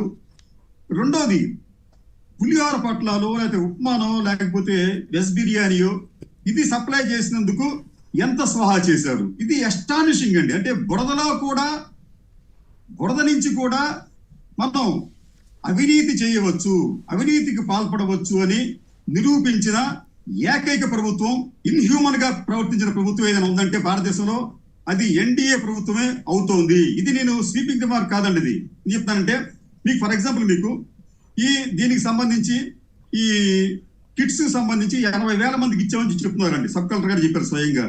దీంట్లో వారు చెప్పిన ప్రకారం 25 కేజీల బియ్యం 1,500 అవుతుందండి, చక్కెరకి సుమారుగా 100 రూపాయలు అవుతుంది, ఆయిల్కి 110 రూపాయలు అవుతుంది, కందిపప్పుకు 180 రూపాయలు అవుతుంది, ఉల్లిపాయలు 2 కేజీలకి 100 రూపాయలు అవుతుంది, ఇతర అంశాలు ఏమైనా ఉంటే దానికి 100 రూపాయలు అవుతాయి. అంటే ఒక్కొక్క కిట్కి వాళ్ళు ఇచ్చింది కేవలం 2,100. చాలా మార్కెట్ రేట్లు వేసుకుంటే దీని ప్రకారం చూస్తే అయిన ఖర్చు 16 కోట్లు మాత్రమే 80,000 కుటుంబాలకి. కానీ దానికి వీళ్ళు లెక్క చూపించింది ఎంతండి, 62 కోట్ల రూపాయలు చూపించారు. అంటే దీంట్లోనే 46 కోట్ల రూపాయలు తేడా కనిపిస్తుంది. ఇక రెండో దానికి వచ్చేటప్పటికి మేము సుమారుగా రోజుకు 3 లక్షల ప్యాకెట్లు ఇచ్చాం, ఆహార ప్యాకెట్లు ఇచ్చామని చెప్పన్నారు. దాంట్లో ఇది కూడా బోగసే. ఎందుకంటే స్వచ్ఛంద సేవా సంస్థలు అనేక ముందుకొచ్చి వారు చాలా విరివిగా ఆహారాన్ని ఇక్కడ సరఫరా చేశారండి. అయితే ప్రభుత్వం మాత్రం చెప్తుందంటే మేము చేసామని చెప్పంటుంది, మంచిదే. అయితే దానికి కూడా వాళ్ళు చెప్పింది రోజుకు 3 లక్షల ప్యాకెట్లు చేసాం అంటున్నారండి వాళ్ళు. అంటే 10 రోజులకి 30 లక్షల ప్యాకెట్లు. దీని ప్రకారం చూస్తే ఒక్కొక్క ప్యాకెట్ కు సుమారుగా పోనీ 100 రూపాయలు వేసుకుంటే అయిన వ్యయం కేవలం 30 కోట్లు అవుతుందండి అక్కడ. కానీ దానికి వాళ్ళు వెచ్చించిన వ్యయం ఎంతండి, 431 కోట్లు.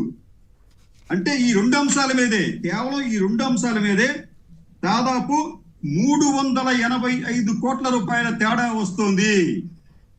385 కోట్ల తేడా వస్తుంది. అది అవినీతి అంటారా? అవినీతి అంటే ఒప్పుకోరు వాళ్ళు. కానీ మనం కాదని ఒప్పుకోకపోవటం.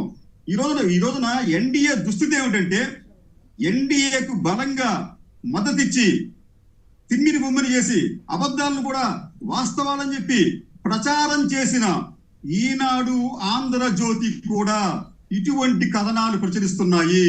ఈ రోజు ఆంధ్రజ్యోతిలో వచ్చిన కథనం అండి, ఎన్డీఏ పాలనలో ఉన్న ఎమ్మెల్యేలు వారి అవినీతి, వారి అరాచకాలు, వారి దౌర్జన్యాలు, వారి హెచ్చరికల గురించి చాలా కూలంకుషంగా ఆంధ్రజ్యోతిలోనే ప్రచురించారు. ఇంతకన్నా ఇంకేం ముంజేది కంటే అర్థం ఎందుకని చెప్పి వారి సొంత పత్రికల్లోనే వారే భరించలేక వారి అరాచకాలని, అంటే ఎన్డీఏ పాలనలో ఉన్న ప్రజాప్రతినిధుల అరాచకాలని వాళ్ళు ప్రచురిస్తున్నారు అంటే పరిస్థితి ఎంత అధ్వాన్నంగా ఉందో మనం అర్థం చేసుకోవాలండి. రెండోది, నేను నాకు చెప్పాను, ఈ ఎన్డీఏలో కూడా అసంతృప్తి ఉందండి. అదేమిటంటే చంద్రబాబు నాయుడు గారు యథావిధిగానే అన్నీ తానే పనులు చేసుకెళ్ళిపోవాలి, ప్రొజెక్షన్ తన ఒక్కడికే రావాలి, ఎవరికి రాకూడదు, మిగతా వాళ్ళంతా జీరోలుగా ఉండాలి అని చెప్పి భావిస్తుంటే దానిని ఎన్డీఏలో భాగస్వాములుగా ఉన్న బీజేపీ అలాగే జనసేన ఈ రెండూ కూడా తట్టుకోలేకపోతున్నాయి. వారు తమ అసంతృప్తిని ప్రత్యక్షంగానూ పరోక్షంగానూ వ్యక్తం చేస్తూనే ఉన్నారండి. దీనికి తాజా ఉదాహరణ మీకు, నిన్న చంద్రబాబు నాయుడు గారు ఢిల్లీ వెళుతూ తనతో పాటు తీసుకెళ్లిన సభ్యులు ఎవరండైనా పయ్యావుల కేశవ్, శ్రీకృష్ణ దేవరాయలు, పెమ్మసాని చంద్రశేఖర్, రామ్మోహన్ నాయుడు. అంటే మీరు ఆంధ్రప్రదేశ్ లో ఎన్డీఏ ప్రభుత్వం ఉందని చెప్పి మీరు ఢిల్లీ వెళ్ళినప్పుడు కేవలం తెలుగుదేశం పార్టీ సభ్యులు తీసుకెళ్తారా? మరి మిగతా వాళ్ళ సంగతి ఏంటి? అయితే దీనికి సంబంధించి నిన్న నేను ఒక జనసేన నాయకుడితో మాట్లాడితే ఆయన ఏమంటాడంటే, మేము చాలా అసహనంతో ఉన్నామండి. నిజానికి ఏంటి ఆయన చెప్పింది ఏంటంటే, ఆ జనసేన నాయకుడు, నిజానికి మా జనసేన అధినేత పవన్ కళ్యాణ్ వల్లనే ఈ రోజున పొత్తు కుదిరింది. ఆ పొత్తు కుదరటం వల్లనే మోడీ గారు ఈ రోజున అధికారంలో ఉన్నారు. మా ఏపీలో మేము ఆయన సహకరించకపోతే, అంటే మా కూటమి సహకరించకపోతే ఆయన ప్రభుత్వం చిక్కుల్లో పడేది. అటువంటి కీలకమైన వ్యక్తి జనసేనకి చెందిన పవన్ కళ్యాణ్ గారు వారిని ఎందుకు తీసుకువెళ్ళలేదు ఢిల్లీకి అని చెప్పి ఆయన ప్రశ్నించారండి. అంటే ఏమవుతుందంటే చంద్రబాబు నాయుడు గారికి మధ్యన అలాగే పవన్ కళ్యాణ్ మధ్యన ఒక కోల్డ్ వార్ అనేది ప్రారంభమైంది. ఇక్కడ ఒక్క మాట కోల్డ్ వారా లేకపోతే పవన్ కళ్యాణ్ గారు సరెండర్ అయిపోయాడా జనసేన కార్యకర్తల్ని గాలికి వదిలేసి? లేదు సార్, పవన్ కళ్యాణ్ సరెండర్ కాలేదు. పవన్ కళ్యాణ్ తన వ్యూహాత్మకంగా ఆయన పవనాన్ని కలుపుతున్నాడు. మీకు ఫర్ ఎగ్జాంపుల్ మీకు ఏంటంటే, చంద్రబాబు నాయుడు గారు తిరుపతి లడ్డు ద్వారా మైలేజీ పొందాలని చెప్పి ప్రయత్నించి అబాస్ పాలయ్యాడు. కానీ దానిని ఆ అంశాన్ని పవన్ కళ్యాణ్ టేకప్ చేసి జాతీయ స్థాయిలో తాను ఒక సనాతన ధర్మాన్ని పరిరక్షించే యోధుడిగా ఆయన ప్రొజెక్ట్ అయ్యాడు. అది నిజానికి చంద్రబాబు నాయుడు గారికి కానీ లేకపోతే లోకేష్ కానీ ఏ మాత్రం ఇష్టం లేని అంశం. అయితే ఇక్కడ ఏం జరుగుతుందంటే, పవన్ కళ్యాణ్ ని అణచివేసే ఉద్దేశం ఉంటే దానికి భిన్నంగా పవన్ కళ్యాణ్ గారు వచ్చిన అవకాశాన్ని లేదా ఒక అవకాశాన్ని క్రియేట్ చేసుకొని తనంతాను ఒక నాయకుడిగా, జాతీయ స్థాయిలో నాయకుడిగా ప్రొజెక్ట్ అయ్యే ప్రయత్నం చేస్తున్నాడు. మీకు వరదలప్పుడు కూడా పవన్ కళ్యాణ్ ని తీసుకెళ్లేదండి అక్కడికి. చేసిన హంగామా అంతా కూడా చంద్రబాబు నాయుడు గారు బుల్డోజర్లు ఎక్కాడు, ట్రాక్టర్లు ఎక్కాడు, ఇంకోటి ఎక్కాడు, కానీ పవన్ కళ్యాణ్ గారిని కనీసం అక్కడ రమ్మని చెప్పలేదు. సరే, దానికి సంబంధించి కూడా క్వశ్చన్ చెప్తాను సార్. నేను పవన్ కళ్యాణ్ వస్తానని చెప్పంటే టీడీపీ కార్యాలయం నుంచి చెప్పారంట, మీరు వద్దండి, మీరు వస్తే అక్కడ పనులకు ఆటంకం కలుగుతాయి వద్దని చెప్పారు. మీరు నిజంగా తగ్గిస్తానంటున్నారు సార్ అది. ఇక భారతీయ జనతా పార్టీకి వచ్చేప్పటికి వాళ్ళలో కూడా చంద్రబాబు నాయుడు గారి పట్ల, పురంధేశ్వరి గారి పట్ల కొంత అసహనం, అసంతృప్తి చాలా స్పష్టంగా ఉన్నట్లుగా తెలుస్తోంది. ఏది ఏమైనప్పటికీ కూడా నిన్నటి మోడీ గారి సభకు భారతీయ జనతా పార్టీ నుంచి, జనసేన నుంచి కూడా ఆయన ఒకళ్ళో ఇద్దరు ఒక్కొక్క పార్టీ నుంచి తీసుకొని వెళ్ళి ఉంటే హోందాగా ఉండేది, అది మిత్ర ధర్మంగా ఉండేది, పొత్తు ధర్మంగా ఉండేది. ఎన్డీఏ పాలన ఏపీలో ఉందని చెప్పి నిరూపించేవాడు. కానీ ఆయన నిరూపించింది ఏంటంటే, ఏపీలో ఉంది ఎన్డీఏ కాదు టీడీపీ పాలన అని చెప్పి ఢిల్లీలో చంద్రబాబు నాయుడు గారు నిరూపించినట్టుగా కనిపిస్తుంది. Right, okay. శ్రీధర్ గారు ఒక్క నిమిషం, మన శేష్ కుమార్ గారు ఈస్ట్ గోదావరి మాట్లాడండి. మృష్టాన్న భోజనం 364 రూపాయలు పెట్టి స్టార్ హోటల్ భోజనం పెట్టారంట, మీరు నమ్ముతారా? విజయవాడలో. నమస్కారం అండి. నమస్కారం, మాట్లాడండి. బహుశా బాజీ గారికి స్టార్ హోటల్ నుంచి ఉంటాయండి క్యారియర్. ఏది వ్యక్తిగతంగా ఏమన్నా మాకండి. ఏమన్నారు? గారికి స్టార్ హోటల్ నుంచి క్యారియర్లు నో నో నో తప్పు ఆయన పాపం ఆయనే సర్వీస్ చేశారని చెప్తే ఆయన అంత ఇబ్బంది పెట్టాయని మీరు అట్లా మాట్లాడకూడదు. తప్పు. సారీ చెప్పండి. నో నో నో సారీ చెప్పండి. తర్వాత ఒక నిమిషం అండి. వరద సమయంలో ఎక్కడో సుదూర ప్రాంతాల వైజాగ్ నుంచి కూడా లారీల్లో ఆహారాలు పట్టుకొచ్చి పంచి పెట్టారండి. ఏంటది? ఈ ప్రభుత్వం ఆహారం ఏ ఒక్కరికి ఉపయోగపడలేదండి. హెలికాప్టర్ నుంచి బురదలో ఎవరికి ఉపయోగపడలేదండి. Right, okay. తర్వాత అండి ఇంకొక విషయం, కంప్లీట్ చేయండి. ఈ స్టార్ హోటల్ భోజనాలు ఎవరికి పెట్టారంటే అండి, అప్పుడు అమరావతి దీక్షాపరులకు మాత్రం 4 సంవత్సరాలు 5 సంవత్సరాలు స్టార్ హోటల్ నుంచి పంపించారు. ఆ కథ ఎందుకు ఇప్పుడు. రైట్, గోపాల్ గారు విజయవాడ నుంచి. గోపాల్ గారు నమస్కారం, మాట్లాడండి. స్టార్ హోటల్ భోజనం మీకు అందిందా? 364 రూపాయలు అంటే మరి మాటలు కాదు కదా. బ్రహ్మాండమైన భోజనం మీరు తిని ఉండాలి. తిన్నారా? అంటే మీరు ఆ ప్రాంతం వారైతే, ఆ వరద బాధితులు అయితే. నమస్కారం అండి, మీ అందరికి నమస్కారం అండి, ఛానల్ అందరికి నమస్కారం. బాజీ గారికి అండి ఒక సూట్ పెట్టిన. బాజీ గారికి వాళ్ళ ఎమ్మెల్యే ఆడ సుజానా చౌదరి మాకు. సుజనా చౌదరి, అవును. ఇది ఊర్లో ప్రాంతం వచ్చిందే లేదండి, ఒకరి కమ్మీ కానీ లేదండి, అందిందే లేదండి, ఇంటికి వచ్చింది కానీ లేదు. వాళ్ళ కార్యకర్తలు మటుగా అందినాయి. వాళ్ళ కార్యకర్తలు మటుగా అందినాయి. కార్యకర్తలకు అందినయ్యా? ఓహో, స్టార్ భోజనమా? ఓకే. ఎమ్మెల్యే అయితే రావట్లేదు ఊళ్ళోకి. రైట్, అసలు తిరిగింది లేదండి. పర్వాలేదు. ఆయన మీరు ఎక్స్పెక్ట్ చేశారా? ఆయన ఏమి ఎమ్మెల్యేగా అక్కడ ఉండి అందరికీ అక్కడ అందుబాటులో ఉంటానని ఆయన ఏమైనా చెప్పాడా? చెప్పలేదు కదా. ఆయన తప్పు ఎట్లా అవుద్ది? ఆయన దర్జాగా ఎక్కడో ఉంటాడు, ఢిల్లీలోనూ ఎక్కడో, విజయవాడలోనూ, ఎక్కడో హైదరాబాద్లోనూ ఎక్కడో ఉంటాడు. ఆయన పనులు ఆయనకు ఉంటాయి. జనం కోసమే ఉండాలా ఏంటి? రైట్. శ్రీధర్ గారు చెప్పండి, ఏమిటి బాజీ గారి వాదన మీకేమనిపించింది? వ్యక్తిగతంగా ఎవరు వెళ్ళొద్దు, విమర్శలు చేసుకోవద్దు దయచేసి. బాజీ గారు నాకు మంచి ఫ్రెండ్ అండి. బాజీ గారు బాధ ఏంటంటే, ఇప్పుడు పాము కక్కాలేదు మింగాలేదు అనేది ఉంటది కదా. సో ఇప్పుడు ఏంటంటే ఆయన ఆ ప్రాంత నివాసి. అవును. ఇంటి పక్కన వాళ్ళు వచ్చి ఇప్పుడు టీవీలో లేదు అంతా బాగా చేసావంటే, ఏంటన్నా బాజీ అన్న ఎలా చేస్తావంటే వాళ్ళకి సమాధానం చెప్పుకోలేని పరిస్థితి. టీవీలో చూసి రేపు పొద్దున్న లోకేష్ గారు పురంధరేశ్వర గారు ఫోన్ చేసి ఏంటయ్యా ఇది అంటే అటు చెప్పుకోలేని పరిస్థితి. సో అందుకని తక్కేళ్ళలాగా అటు కాసేపు ఇటు కాసేపు, అటు కాసేపు ఇటు కాసేపు ఊరుకున్నా. నేను క్లియర్ గా చెప్తున్నా అండి, ఆంధ్రప్రదేశ్ లో ఇప్పుడు పోతిన మహేష్ గారి పరిస్థితి చెప్పారు. నేను ఒక చిన్న ఇది చెప్తానండి. వీళ్ళు ఏం చెప్తారంటే, ఆంధ్రప్రదేశ్ రాష్ట్రంలో మేము సామాన్యులకే పెద్దపేట వేసాం దర్శనాలకు అని చెప్తున్నారు. బాజీ గారు ఆన్ రికార్డ్స్ మీరు కావాలంటే నేను చెప్తున్నాను, ఆన్ రికార్డ్స్. ఖచ్చితంగా ఒక రోజుకి 10 నుంచి 20 వేల మందిని దొడ్డి దారిన దర్శనం చేయించే లిస్టు నా దగ్గర ఉంది. ఎవరికి ఎంత కోటా ఇచ్చారనే లిస్టు నేను చెప్తా. దీని మీద మీ ప్రభుత్వం గాని, మీరు గాని, మీ నాయకులు గాని ఎవరైనా సమాధానం చెప్పగలరా? రాజ్భవన్ కి 20 టికెట్లు, స్పీకర్ గారికి 10 టికెట్లు, ఐపీఎస్ ఆఫీసర్లు ఒక్కొక్కరు సర్వింగ్ ఆర్ రిటైర్డ్ ఒక్కొక్కరికి 6 మంది, ఈ విధంగా ప్రతి ఒక్కరికి ఇచ్చారు. వీళ్ళందరూ ఫోన్ నంబర్లు, మొబైల్ నంబర్లు, ఎవరు ఏ డిపార్ట్మెంట్ వాళ్ళు ఎవరిని కాంటాక్ట్ చేయాలనే డీటెయిల్స్ నా దగ్గర ఉన్నాయి. అట్లా కాదు, మీరు అన్నిటినీ తప్పు పట్టకూడదు. ఇక్కడ పాయింట్ ఏంటంటే, లేదు విఐపీలకి ఇస్తారు కదా, సహజంగానే ఇస్తారు కదా. గవర్నర్ గారికి ఇస్తే తప్పు ఎట్లా పెడతారు? ఒక నిమిషం చెప్పేది మీరు వినండి. విఐపీలకు ఇస్తారు, ఎప్పుడు విఐపీ కంపెనీ అయితే ఇస్తారు.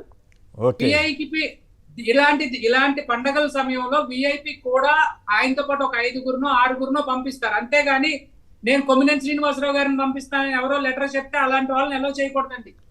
అది మామూలు రోజుల్లో మేయర్కే దిక్కు లేదు కదా, అదేం పరిస్థితి? నేను అదే చెప్తున్నా. అయిన వారికి ఆకుల్లో, కాని వారికి కంచాల్లో అంటే ఇదే.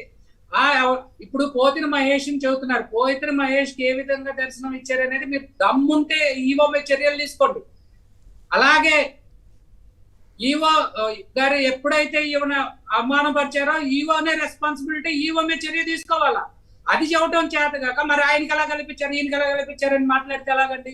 ప్రభుత్వంలో ఉంది మీరా లేకపోతే పోతిన మహేషా? ఏం మాట్లాడతారు బాజీ గారు? ఖచ్చితంగా మీరు ఒక స్టాండ్ మీద నిలబడండి. ఇప్పుడు మీకు రెండు వైపులా ఈ ప్రెషర్ ఉంటుంది. అది ఏంటి, మీరు ఉందాగా లేదు ఇక్కడ తప్పు జరిగింది, చర్యలు తీసుకున్నాం అని చెప్పండి. పోతిన మహేష్ కి దర్శనం కల్పించారంటే అది మీ గవర్నమెంట్ ఫెయిల్యూర్. మీ గవర్నమెంట్ ఫెయిల్యూర్ ని తీసుకొచ్చి మేయర్ కి ఇవ్వాల్సిన ప్రోటోకాల్ ఇవ్వకుండా మీరు చేతులు ఎత్తేసి ఏ విధంగా మాట్లాడతారండి? ఒక్క నిమిషం బాజీ గారు అడుగుతున్నారు, ఒక్క నిమిషం బాజీ గారు, ఇదేదో ఆర్గ్యుమెంట్ బాగానే ఉంది కదా, ఇప్పుడు ఆయన ఏమో పోతిన మహేష్ని సమర్థించాల, మరి మీరు చర్య తీసుకుంటారా? మేయర్ అసలు పోతిన మహేష్ గారికి ఏం చేశారో లేదో తెలియదు, కానీ మేయర్ని అవమానించడం ద్వారా బాజీ గారిని కూడా అవమానించినట్లే, కృష్ణరాజు గారిని కూడా అవమానించినట్లే, విజయవాడ వాస్తవ్యులందరినీ అవమానించినట్లా కాదా? మేయర్ గారి యొక్క మాటని పరిగణలోకి తీసుకోవాల్సినటువంటి అవసరం ఎంతైనా ఉందనేది వాస్తవం. ఇక్కడ మీరు గమనించాల్సి, మీరు ధర్మంగానే చెప్పారు. తను బాధపడకూడదు, తను నగర మేయరు, ప్రథమ పౌరాలు, వాడికి సంబంధించినటువంటి అంశంలో పోలీసులు కానీ లేకపోతే ఆలయ సిబ్బంది కానీ ఈవో కానీ సరిగ్గా వ్యవహరించకపోతే ఆ విషయం మీద ఆలోచించాల్సిన అవసరం ఖచ్చితంగా ఉందండి. రాజకీయాలు తర్వాత కొమ్మినేని గారు, అది దైవక్షేత్రం. దైవక్షేత్రంలో ఎవరికి ప్రాధాన్యత ఇవ్వాలి, ఎవరికి ప్రాధాన్యత ఇవ్వకూడదు అనేది ముందుగా చేసుకునేటువంటి వ్యూహం ప్రకారం వాళ్ళకి చేయాల్సిందే. మేయర్ విషయంలో నిర్లక్ష్యంగా వ్యవహరించి ఉంటే ఖచ్చితంగా వారు చెప్పిన మాటను నేను స్వీకరిస్తా ఉన్నాను. ఈవో మీద చర్య తీసుకోవాల్సినటువంటి అంశం ఉంది. అదేవిధంగా పోతిన మహేష్ గారు అనేటువంటి వ్యక్తిని పెద్దవాడిని చేసి ప్రోటోకాల్ చేసినటువంటి అంశం మీద కూడా మేము కూడా సీరియస్ గా తీసుకోవాల్సిన అవసరం ఉంది. దాన్ని తీసుకుందాం సార్. ఇక్కడ ఒక మాట ఏమన్నారంటే, కాదంబరి జత్వానికి సంబంధించినటువంటి ఆవిడ ఎవరో అసలు ఆంధ్ర ప్రజలకు తెలియదండి. వారిని బయటికి తీసుకొచ్చింది, వారిని విషయం అంతా వచ్చింది ప్రభుత్వం మారిన తర్వాత. అందులో ఉన్నటువంటి సీతారామంజనీలు, విశాల్ గున్ని, కాంతి టాటా, విద్యాసాగర్, ఈ గోలంతా బయటకు వచ్చిన తర్వాత ఆవిడ సెక్యూరిటీ యాక్సెప్ట్ అయ్యి ఉండి బహుశా ఆవిడని ప్రత్యేకంగా తీసుకెళ్ళాలి, సెలబ్రిటీ కాబట్టి, నటి కాబట్టి చేశారేమో. ఈ అంశం మీద మనం లోతుకి వెళ్ళాల్సినటువంటి అవసరం లేదని నేను భావిస్తున్నానండి. బాజీ గారు చివరికి ఆ మోసం అనేటువంటి అభియోగాలకు గురైన వాళ్ళని కూడా లాయర్ గా సమర్థిస్తున్నారా, లేకపోతే బీజేపీ కార్యకర్తగా సమర్థిస్తున్నారా? నాకు అర్థం కావట్లేదు. అట్లా కాదు కొమ్మినేని గారు, ఇక్కడ ఒక విషయం, మనం సరదాగా నిజాలు మాట్లాడుకుంటే ప్రజలు కూడా వీక్షించేటువంటి పరిస్థితి అవుతుంది. ఎక్కడ కూడా గ్రావిటీ పెరగాల్సినటువంటి అవసరం లేదు. ముందు మీరు మాట్లాడేటువంటి అంశం నేను పక్కన వెళ్తాను. నేను అప్పుడు వాళ్ళు ఏ సంబంధమైన విషయాలు మాట్లాడినా మీరు ఏమంటున్నారంటే ఇది సంబంధం లేనిది అనే దాన్ని కలుపుకుంటున్నారు. నేను మాట్లాడితే ఇది సంబంధం లేని చెప్తున్నారు, ఎక్స్ అడిగితే వై చెప్తున్నారు అని. మీరు ఫస్ట్ ఎత్తింది ఆదినారాయణ రెడ్డి గారు ఇష్యూ ఎత్తారు సార్. చెప్పలేదు. ఆదినారాయణ రెడ్డి గారు నరుకుతా అడ్డంగా అనేటువంటి మాటను తీసుకొస్తే రాయలసీమ పరిభాషలో మాట్లాడేటువంటి కన్నా ముందు ఆయన ఏమి నరక మునిపే పాపం ఆయన్ని వివేకానంద రెడ్డి గారు హత్య కేసులో ఆంధ్రప్రదేశ్ పోలీసులు ఆయన ముద్దాయిగా చేర్చారు. మీకు ఆ విషయం తెలుసు. చేర్చలేదు, మీరు పొరపాటు పడుతున్నారు. ఆదినారాయణ రెడ్డి గారు సార్ ఆయన హైకోర్టుకి వెళ్ళి బెయిల్ తెచ్చుకున్నారు సార్. హైకోర్టుకి వెళ్ళి తెచ్చుకున్నారు. మీరు పొరపాటు పడుతున్నారు. అబద్ధాలు దాయటం అయితే అబద్ధాల గురించి కాదు, పొరపాటు మాట్లాడుతున్నారు. మీరు అబద్ధం ఆడుతున్నారని మేము అనలేదు. ఇక్కడ పాయింట్ ఏంటి, ఇష్యూ అది కాదు కదా. మీరు ప్రతిదానికి ఇంకెక్కడిదో తీసుకెళ్తున్నారు. ఓకే, అయినా కూడా రిలేటెడ్ అయితే నాకేం అభ్యంతరం లేదు. ఇప్పుడు అడ్డంగా నరుకుతానంటాన్ని సమర్థిస్తారా? నరికిన తర్వాత మాట్లాడమన్నట్టుగా ఉంది మీరు మాట్లాడేది. ఇప్పుడు ఆ పరిభాషే ఇవాళ నిలబెట్టి కాల్చాలని, ఉరిదీయాలని, చంపాలని, నరకాలని ఈ భాషా ప్రాంతమైనటువంటి పరిస్థితుల్లో ఆయన మీద వేసినటువంటి లెక్కలు కూడా మీకు చెప్తున్నాను. భాష ఇప్పుడు ఆయన నరికాడో లేదో తెలియదు కానీ, నరుకుతాడో లేదో తెలియదు కానీ, నరకకుండానే చంపేశాడే నరికాడో అని చెప్పారు. ఆయన మీద పెట్టినటువంటి కేసు మీకు దృష్టికి తీసుకొస్తున్నాను. నేను ఏమంటారంటే, ఒక చర్చ మీరు పెట్టారు, కొమ్మినేని గారు చర్చ పెట్టారంటే సంభాషణ హాస్యపూరితంగా చర్చావంతంగా ఉంటుంది అనేటువంటి ఆలోచనతో అనేక మంది చూస్తారు సార్. అందులో నా వాదన కూడా మీరు కల్పించినందుకు మీకు ధన్యవాదాలు చెప్తూ, నేను ఎవ్వరు మీ కాలర్స్ కి నేను వైఎస్ఆర్సీపీ పార్టీకి వ్యతిరేకిని కాను. నేను కేవలం విధానాలకు మాత్రమే వ్యతిరేకిని. అలాగని తెలుగుదేశం పార్టీ పూర్తి, నేను ఆయన కార్యకర్తని కాదు, ఆ తెలుగుదేశం పార్టీ సభ్యుడిని కూడా కాదు. నేను భారతీయ జనతా పార్టీలో ఉండి రాష్ట్ర అభివృద్ధిని కోరుకునేటువంటి వ్యక్తి. అయితే ఈ పాయింట్ అప్పుడు మంచిగా మాట్లాడారు బాజీ గారు. ప్రైమ్ మినిస్టర్ గారి దగ్గరికి పాపం మీ పార్టీ వాళ్ళని ఎవరిని తీసుకెళ్ళకపోవటం, జనసేన వాళ్ళని తీసుకెళ్ళకపోవటం, ఏమి అంత తక్కువ స్థాయిలో ఉన్నారా మీరు దేశాన్ని వెళ్తున్న వాళ్ళకి ఈ పరిస్థితి ఏంటి ఏపీకి వచ్చేసరికి? దేశాన్ని ఏలేదే భారతీయ జనతా పార్టీ, నరేంద్ర మోడీ గారే బీజేపీ. ఆయన దగ్గరికి తెలుగుదేశం వాళ్ళు వెళ్ళారు. ఈ రాష్ట్రానికి ముఖ్యమంత్రి, ప్రతినిధిగా ముఖ్యమంత్రి హోదాలో వెళ్ళారు. తెలుగుదేశం పార్టీగా కాకుండా అందరూ ఎల్లుళ్ళందరూ ఎంపీలు, కేంద్ర మంత్రులుగా వెళ్ళారు సార్. ఇందులో తెలుగుదేశం అధ్యక్షుడు వెళ్ళలేదు. ఇక్కడ దయచేసి గమనించమని చెప్పి కోరుతా ఉన్నాను. తెలుగుదేశం అధ్యక్షుడు అయితే బీజేపీ అధ్యక్షుల వారిని కూడా వెళ్తారు, అదేవిధంగా జనసేన అధ్యక్షులు కూడా వెళ్తారు. ఇది పార్టీల పరంగా వెళ్ళింది కాదు, పాలనా పరంగా వెళ్ళి వారు పాలనాపరమైనటువంటి కేంద్ర మంత్రులు కలిసి అని చెప్పని మీకు నేను క్లియర్ చేస్తా ఉన్నాను సార్. ఓకే, సంతోషం. రైట్. మన కృష్ణరాజు గారు మీరు చెప్పండి, దుర్గగుడిలో అవమానం జరిగినట్లా కాదా మేయర్ గారికి? అటువంటి వాటిని మనం సమర్థించగలుగుతామా? సార్ ముందుగా దానికి ముందు ఒకసారి ఒక మాట చెప్తానండి. ఇప్పుడు చంద్రబాబు నాయుడు గారు ముఖ్యమంత్రికి వెళ్ళారండి, ఉప ముఖ్యమంత్రికి పవన్ కళ్యాణ్ తీసుకెళ్ళొచ్చు కదా. అవును, అక్కడ వచ్చిన ఇబ్బంది ఏముంది? అది పాలనాపరం అంటే ఈయన పాలనాపరంలో పాలనలో ఉప ముఖ్యమంత్రి గారు భాగస్వామిగా లేడు అని చెప్పి మనం నిర్ధారిస్తున్నాం. మనం ఇక్కడ కూర్చొని ఎన్ని పనికి మాలిన వాదనలు చేసి చేయటం కదండి. చూసారా కొమ్మినేని గారు, నేను చూసారా కృష్ణరాజు గారు ఒక్క నిమిషం బాజీ గారు వ్యక్తిగతంగా వెళ్ళొద్దు దయచేసి. అది వారు విజ్ఞత వదిలేస్తున్నారు. నేను చెప్తున్నాను కదా, పార్లమెంటరీ సంపుతామని అడుగుతున్నది పార్లమెంట్ బీజేపీ వాళ్ళు చేస్తే పనికి మాలిన అంటే పనికి రానిది అంటే మాత్రం తప్పది. దయచేసి కృష్ణరాజు గారు దయచేసి అట్లాంటి పదాలు వాడమాకండి వ్యక్తిగతంగా. మళ్ళీ ఇప్పుడు ఆయన ఏదో అంటారు. ఓకే, దయచేసి తప్పు నేను కృష్ణరాజు గారు దయచేసి అట్లాంటి పదాలు వాడమాకండి. డిబేట్ లో కూర్చొని నేర్చుకున్న ఈ భాష మాకు రాదు ఈ భాష. ఓకే, కృష్ణరాజు గారు నేను మిమ్మల్ని ఏం అనలేదు కదా. లేపేస్తాము ఆ భాష మీది, మాది కాదు. Okay right. ఇంతకీ అడ్డంగా నరికేస్తారన్న ఓకే వ్యక్తిగతంగా వెళ్ళొద్దు. బీజేపీ ఎమ్మెల్యే మాట అది. ఓకే, ఇంతకీ అడ్డంగా నరికేస్తారని కృష్ణరాజు గారు అడ్డంగా నరికేస్తారని ఆదినారాయణ రెడ్డి గారు అంటూ సమర్థనీయమా? ఏమంటారండి సార్? ఆదినారాయణ రెడ్డి గారు అడ్డంగా నరికేస్తానని తన తోటి నాయకుల్ని అంటే వేరే పార్టీ వాళ్ళైనంత మాత్రం అట్లాంటి మాటలు మాట్లాడితే సమాజానికి ఏం సంకేతం ఇస్తున్నట్లు? భారతీయ జనతా పార్టీకి ఇప్పటిదాకా ఒక ముద్ర ఉందండి, మొదటి పార్టీ అని చెప్పి. అయితే ఏపీకి వచ్చినప్పటికి ఇక్కడ ఫ్యాక్షనిస్ట్ ముద్రను వేసుకుంటున్నారు కావాలని చెప్పాళ్ళు. అంటే ప్రజలు భయభ్రాంతం చేయటమా, ప్రజలు ఒకవైపు పోలరైజ్ చేయటమా? దీనికి సంబంధించి భారతీయ జనతా పార్టీ రాష్ట్ర నాయకత్వం ఇప్పటి వరకు స్పందించలేదు అంటే దాన్ని వాళ్ళు అంగీకరించినట్ట. స్పందించకపోతే ప్రజలు ఏమనుకోవాలి వాళ్ళని భారతీయ జనతా పార్టీ నాయకత్వాన్ని? కాబట్టి ఎవరి చెప్పండి. బాజీ గారు మళ్ళీ మీరు కౌంటర్ వ్యక్తిగతంగా మాట్లాడమాకండి దయచేసి. నేను ఆయన కూడా వద్దని చెప్పాను. నేను ఇప్పుడు భారతీయ జనతా పార్టీకి మతోన్మాదం ముద్ర ఉందన్న దాని మీద మాత్రమే నేను చెప్తాను. మాట్లాడండి దాని వరకు. మేము రామా అంటే అది బూతులా మాట్లాడేటువంటి పరిస్థితి అయిపోయింది సార్. మేము ఇంకొక పరాయి ఎవరైనా ధర్మానికి సంబంధించిన వారు చెప్తే సెక్యులరిజం అనేటువంటి పరిస్థితి. నేను అల్లాహు అక్బర్ అంటాను, నేను జై శ్రీరామ్ అంటాను, జై జీసస్ అని అంటాను. నేను సెక్యులరిస్ట్నా మతవాదినా ఆయన డిసైడ్ చేయాలి. భారతీయ జనతా పార్టీ ప్రధానమంత్రి నేను ఈ దేశానికి అన్ని మతాలకి అన్ని ధర్మాలకి ప్రతినిధి అని చెప్తా ఉన్నారు. వారు మతోన్మాది అనే పాయింట్ దగ్గర ఆగిపోయారు. ఆయన కారణం ఏం తెలియదు. కృష్ణరాజు గారిని వాళ్ళ నాన్నగారిని మీ నాన్నగారు కృష్ణ అని పేరు ఎందుకు పెట్టామని అనుకోండి, ఆయన మతోన్మాది. ఆయనకి అల్లావుద్దీన్ ఖిల్జీ, జేసీ, ఏసయ్య, మరియమ్మ, అదే జైన్, క్రిస్టియన్ కలిపి పెట్టుంటే సెక్యులర్ వాదని పెట్టాలి. మీరు మతోన్మాద పార్టీ అనే మాట దేశ ప్రజలు అంగీకరించి ప్రజలు గెలిపించేటువంటి పార్టీని మతోన్మాద పార్టీ చెప్తారు కృష్ణరాజు గారు. బాజీ గారు ఒక్క నిమిషం. బాజీ గారు ఆగండి. మీరు మీ వాదన అయిపోయింది కదా, కృష్ణరాజు గారు మాట్లాడండి. వ్యక్తిగతంగా వెళ్ళమాకండి దయచేసి. భారతీయ జనతా పార్టీ మీద మతోన్మాద పార్టీ అని చెప్పి ముద్రేసింది మనం కాదండి. ఎవరో ఆ గతంలో ఆ పార్టీలో పనిచేసిన యశ్వంత్ సిన్హా గారు లేకపోతే సుబ్రహ్మణ్య స్వామి గారు ఇటువంటి వాళ్ళు వేసిన ముద్ర అది. మమ్మల్ని అంటారేంటి దీనికి?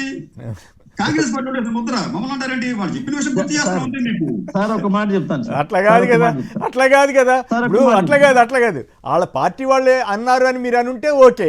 మీరు డైరెక్ట్ గా మొత్తం పార్టీ ముద్ర ముద్ర ఉందని చెప్పన్నాను నేను. No problem. అట్లా కాదు కదా. ఇప్పుడు సనాతన ధర్మ రక్షకుడు అని మీరే చెప్పారు కదా. పవన్ కళ్యాణ్ గారు బేభత్సంగా మాట్లాడుతున్నారని. ఆయన ఎందుకు మాట్లాడుతున్నారు? బీజేపీ వాళ్ళు ఇప్పుడు బాజీ గారు బాధపడాలా? ఆయన సనాతన ధర్మం ఇస్లాంని క్రైస్తవుల్ని రెచ్చగొట్టే విధంగా ఆయన మాట్లాడుతున్నందుకు బాధపడలేదు ఎవరు? బాజీ గారు.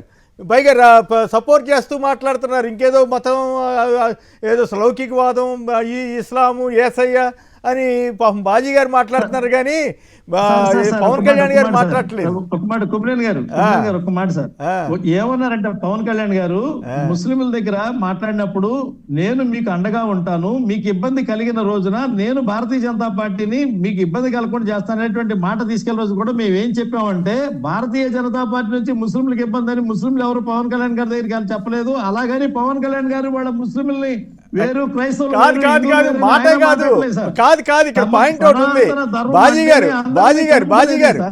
గారు ఇక్కడ పాయింట్ ఏంటంటే సనాతన ధర్మంలో ముస్లింల దగ్గరికి వెళ్ళి వెళ్ళటం తప్పని మేము అంటలా, ఒక మంత్రిగానో లేకపోతే నాయకుడికి వెళ్ళటం తప్ప అంటలా, కానీ బయటకు వచ్చి కాషాయం ధరించే నేను సనాతన ధర్మవాదిని అని చెప్తూ వాళ్ళ దగ్గరికి వెళ్ళేమో అది నాన్ వెజిటేరియన్ తీసుకోవటం, అట్లాగే ఇస్లాంని అంటే ఊరుకుంటారా అని రెచ్చగొట్టడం, అలాగే నా భార్య క్రైస్తవురాలు నా కూతురు క్రైస్తవురాలు అని చెప్పటం. ఎక్కడైనా సరే సనాతన ధర్మంలో తండ్రి మతం కూతురికి వస్తుందా, కూతురు మతం తండ్రికి వస్తుందా, తల్లి మతం కూతురికి వస్తుందా? మరి ఆ మాత్రం తెలియకుండా మాట్లాడారా, లేక రాజకీయం కోసం మాట్లాడారా? ఇటువంటి వాటిని బీజేపీ వాళ్ళు గమనించరా? సార్ సనాతన ధర్మానికి మీకు ఉదాహరణ చెప్తాను సార్. మాకు తెలుసు, మీరు ఉదాహరణ చెప్పక్కర్లా. నేను అడిగిన దానికి మీ దగ్గర సమాధానం ఉంటే చెప్పండి, లేదంటే పవన్ కళ్యాణ్ గోల్ నాకు అక్కర్లేదని చెప్పండి. తిడితే తిట్టాడే ఏమంటా అంటే మా సనాతన ధర్మం మీ సనాతన ధర్మాన్ని నేను తేడా చెప్తాను సార్. మా సనాతన ధర్మం భద్రాచలంలో రామాలయంలో రాముల వారి కళ్యాణం జరిగితే నిజాం నవాబు దగ్గర నుంచి వచ్చేటువంటి తలంబరాలు ఏవైతే ఉన్నాయో దాన్ని తీసుకొని స్వీకరించాలనేది మా సనాతన ధర్మం. మీరు నిజాం నవాబు దగ్గర నుంచి వచ్చింది కాబట్టి నిజాం నవాబు వేరు శ్రీరాముడు వేరు కాబట్టి మీరు మాట్లాడటానికి లేదని చెప్పేది మీ సనాతన ధర్మం. వెంకటేశ్వర స్వామికి బీబీ నాంచారిని భక్తురాలు ఉంది కాబట్టి ముస్లింలు కూడా వెంకటేశ్వర స్వామిని తమ యొక్క గౌరవమైనటువంటి దేవుడిగా చూడాలనేది మా సనాతన ధర్మం. బీబీ నాంచారమ్మ వేరు వెంకటేశ్వర స్వామి వేరు కాబట్టి వాళ్ళిద్దరు వేరు కాబట్టి వాళ్ళ లెక్క వేరు, వాళ్ళని కలపడానికి వీలేదు అనేది మీ సనాతన ధర్మం. ఇక్కడ బాజీ గారు ఇక్కడ ఒక్కటి జాగ్రత్తగా మాట్లాడాలి. మీరు అందలుచుకుంటే పవన్ కళ్యాణ్ అనండి, మా బోటాన్ని మీ అని చెప్పి మమ్మల్ని అనద్దు. మేము మొదటి నుంచి కూడా సనాతన ధర్మం పేరుతోటి అనాచారాలు, సతీ సహగమనం, అలాగే బాల్య వివాహాలు, అట్లాగే మహిళల్ని దారుణంగా అవమానపరచడం, కుల వివక్ష, వీటన్నిటినీ మేము మా ఓటు వాళ్ళని వ్యతిరేకిస్తున్నాం. పెద్ద శర్మ గారు ఆ మధ్య ఒక ఆయన చాలా విద్యార్థికుడు, ఆయన చెప్పింది ఈ పవన్ కళ్యాణ్కి అసలు దాని గురించే తెలియదని చెప్పారు. పోనీ ఇంకో యాంగిల్లో చూస్తే చాగంటి కోటేశ్వరరావు చెప్పారు విడాకులు తీసుకునే ప్రసక్తే ఉండదు ఏది సనాతన ధర్మంలో. ఆయన అన్నీ చేసి నేను క్రిస్టియన్ని, నేను బాప్టిజం తీసుకున్నానని చెప్పి ఇప్పుడు సనాతన ధర్మం అంటే అవునవునని మీరు పద్ధతిగా మాట్లాడారు. కానీ మీ బీజేపీ వాళ్ళు ఒక ఆయన ఎవరో పెద్ద యాంకర్ అంట, ఆయన బ్యాండ్ బాజా వాయిస్తున్న తీరు చూసి ఈ దేశం ఈ రకంగా తయారైందని బాధపడాల్సిన పరిస్థితి. మీరు పద్ధతిగానే మాట్లాడారు, అవునా కాదా శ్రీధర్ గారు? కొమ్మినేని గారు, సనాతన ధర్మం గురించి మనం మాట్లాడుకోవాలంటే అది పెద్ద హిస్టరీ అవుతుంది. బాజీ గారికి చెప్పాను కదండి, అటు నువ్వు ఇటు పోయి ఏమి మాట్లాడలేదు ప్రతి విషయంలో కూడా. సో ఆయన ఇబ్బంది పెట్టద్దు మనం దయచేసి. ఎందుకోసమంటే రేపు మిత్రులు మళ్ళీ మాకు డిబేట్ కి రావడానికి రాని అంటారు అనుకోండి, మనం కొత్త వాళ్ళు ఎత్తుకోవాల్సి వస్తుంది. తర్వాత ముఖ్యంగా ఇక్కడ ఒక విషయం అయితే ఆయన చాలా క్లియర్ గా చెప్పాడు, హిందూ సనాతన ధర్మం మంచిది, ఆ రకంగా ఆలోచించడం కరెక్ట్ కాదనే యాంగిల్లోనే చెప్పాడు ఆయన. అది పవన్ కళ్యాణ్ గారికి చెప్పాడు, మనకి మీకు నాకు కృష్ణనాథ్ గారికి కాదు. పవన్ కళ్యాణ్ గారిని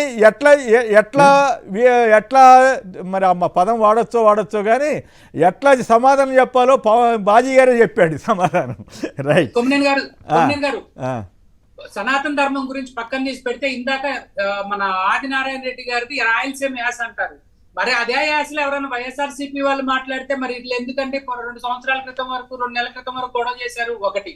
రెండోది వచ్చేసి ఇదే పవన్ కళ్యాణ్ గారు ఏం మాట్లాడతారు, ఎవరు సరే మహిళల మీద అసభ్యంగా ప్రవర్తిస్తే ఊరుకునేది లేదన్నారు. ఇవాళ తెలుగుదేశం పిఠాపురం పట్టణ తెలుగుదేశం నాయకుడు ఒక అమ్మాయిని రేప్ చేశారు. సహకరించింది తెలుగుదేశం పట్టణ తెలుగుదేశం మహిళా అధ్యక్షురాలు. జరిగింది ఆయన సొంత నియోజకవర్గంలో, ఆయన ఎమ్మెల్యేగా ఉన్నటువంటి నియోజకవర్గంలో. ఏ విధమైనటువంటి చర్యలు తీసుకుంటారు? సనాతన ధర్మం అనేది తర్వాత కాపాడదాం, ముందు అసలు బాలికలను కాపాడాలి కదా. ముందు నువ్వు నిన్నటి వరకు నువ్వేం చెప్పావు, మహిళల మీద ఎవరైనా చెయ్యటానికి భయపడాలి మనకు రాజ్యం వస్తే అన్నారు. ఇవాళ నీ సొంత నియోజకవర్గంలో నీ సొంత కూటమిలో వాళ్ళు రేప్ చేశారు, ఆధారాలతో సహా పట్టుకున్నారు, కేసు రిజిస్టర్ అయింది. పవన్ కళ్యాణ్ దీని మీద ఏం అసలు ఏటి మీద మాట్లాడా? ముచ్చుమర్రి మాట్లాడా, పొంగనూరు మాట్లాడా, ఏం మాట్లాడాడు? ముచ్చుమర్రి పొంగనూరు అంటే పక్కన అనుకోవచ్చండి. ఆయన సొంత నియోజకవర్గంలో జరిగింది. Right, okay okay. రాజేంద్ర గారు హైదరాబాద్ నుంచి. రాజేంద్ర గారు నమస్కారం, మాట్లాడండి. రాజేంద్ర గారు నమస్తే. నమస్తే నమస్తే, మాట్లాడండి. బాజీ గారిది కానీ టీడీపీది కానీ బీజేపీది కానీ ఎట్లుంటది అంటే సార్, వాళ్ళు నీతులు చెప్తారు కానీ పాటించరు. ఎందుకనంటే 2014లో చంద్రబాబు 30,000 గుళ్ళను కూలొడితే సనాతన ధర్మం కాపాడినట్టు, అదే జగన్ గారు వచ్చిన తర్వాత గుళ్ళను ఓకే గుళ్ళను నిర్మిస్తే ఆయనేమో వ్యతిరేకి, ఈయన వ్యతిరేకిస్తే ఈయనేమో సనాతన ధర్మం వ్యతిరేకి, ఆయనేమో సనాతన ధర్మం పాటించే వ్యక్తి. సార్ ఎట్లుంటదనంటే రైట్, ఓకే, కంప్లీట్ చేయండి. ఇప్పుడు పవన్ కళ్యాణ్ గారు ఏమంటారు అంటే, నేను సనాతన ధర్మం అని అంటే ఏంటి, వర్ణ వ్యవస్థ, ఈ వర్ణ వ్యవస్థని ప్రోత్సహిస్తారా అంటే సూత్రులు ఏదైతే అట్టాడు కాళ్ళ నుండి పుట్టిన వాళ్ళు ఎవరైతే ఉన్నారో సూత్రులు, వాళ్ళ సూత్రులుగానే పనిచేయాలన్న ఈ సనాతన ధర్మం ప్రకారం.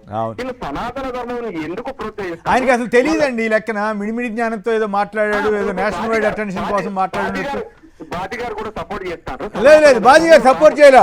పవన్ కళ్యాణ్ నిజం చెప్పాలంటే పవన్ కళ్యాణ్ చెంప అటు ఇటు వాయించాడు. ఆ పేరు మీద మనందరినీ చెప్పాడు తప్ప పవన్ కళ్యాణ్ని గట్టిగా విమర్శించింది, చెంప వాయించింది బాజీ గారు. అయ్యా మీరు ఇట్లాంటి సనాతన ధర్మంలోకి వెళ్ళొద్దని చెప్పాడు ఆయన. బాజీ గారు మీరు పవన్ కళ్యాణ్ని మాత్రం భలే చంపలు వాయించారంటే వాస్తవం. మీరు అందుకు మిమ్మల్ని అభినందించాలి. రైట్, రవి గారు వెస్ట్ గోదావరి నుంచి. రవి గారు నమస్కారం, మాట్లాడండి. రవి గారు రైట్. ఫైనల్గా కృష్ణరాజు గారు చెప్పండి. ఈ గుజరాత్ది దాని మీద ఇంట్రెస్టింగ్ ఇది వచ్చింది. హైకోర్టు, మద్రాస్ హైకోర్టు తీర్పు ఇచ్చింది, ఆదేశాలు ఇచ్చిందట. మొత్తం వాళ్ళు అక్కడ మద్రాసు లైసెన్స్ క్యాన్సిల్ చేసిన దాని మీద అసలు ఇదేంటి, అసలు గుజరాత్ దానికి ఎన్డీడీబీ దానికి అసలు సర్టిఫికేట్ అథారిటీయే లేదట. మరి అట్లాంటి దానికి ఎట్లా టెస్ట్ పంపించారు? 12వ తారీఖు ఏమంటారు శాంపుల్ పంపితే 17 దాకా ఎట్లా వెళ్ళిందని ఒక నిపుణుడు అంటే నాకు నిజమే ఇట్టటి ఆలోచన మనకెందుకు రాలేదా అనిపించింది. 5 రోజులు నడుచుకుంటే వెళ్ళారా అహ్మదాబాద్ అని ఒక ఆయన అడుగుతూ ఉన్నాడు. సుబ్రహ్మణ్యం గారి స్వామి గారి సమక్షంలో జరిగిన ఒక డిబేట్లో. ఏమిటి ఈ పరిస్థితి? నిజంగానే అది అట్లాంటి పరిస్థితి ఎందుకు క్రియేట్ చేసుకున్నాడు చంద్రబాబు గారు? సంక్షిప్తంగా ఒక మాటలు చెప్పండి దయచేసి, టైం అయిపోయింది. మీరు చెప్పింది వాస్తవం అండి. ఇప్పుడు తిరుమల లడ్డూకి సంబంధించి క్రమంగా చంద్రబాబు నాయుడు గారు చేసిన ఆరోపణలో వాస్తవాలు లేవని చెప్పి కోర్టులు నమ్ముతున్నాయండి. మనం నమ్మడం కాదు అది. ఓకే, నిన్న మీకు గుజరాత్ సంబంధించి ఆ కోర్టులో కూడా మీరు ఎందుకు ఒకే ల్యాబ్ పంపించారు, అసలు ల్యాబ్కు ఉన్న అర్హత ఏంటి, గుర్తింపు ఏంటి అని కూడా వాళ్ళు ప్రశ్నించారు. గుర్తింపు లేదని ఎందుకు తేడాలు ఉన్నాయి, ఎందుకు రిపోర్ట్లు ఎందుకు తేడా ఉన్నాయని చెప్పి వారు ప్రశ్నించారు. ఇదే ప్రశ్నలు గతంలో మనం కూడా వేసాము. అయితే ఏమవుతుందంటే చివరికి ఇది ఏఆర్ డైరీకి సంబంధించి మదురైలో కూడా ఒక కేసు నడుస్తుందండి. అక్కడ వాళ్ళు కూడా చాలా స్పష్టంగా ఏఆర్ డైరీ మీద అనుచితంగా మీరు ఎటువంటి చర్యలు తీసుకోవద్దు, వాళ్ళు చెప్పింది వినమని చెప్పారు. తర్వాత వాళ్ళు ఇచ్చిన రెస్పాన్స్ ను కూడా కోర్టు పరిగణలోకి తీసుకొని కొన్ని కామెంట్లు చేసిందండి.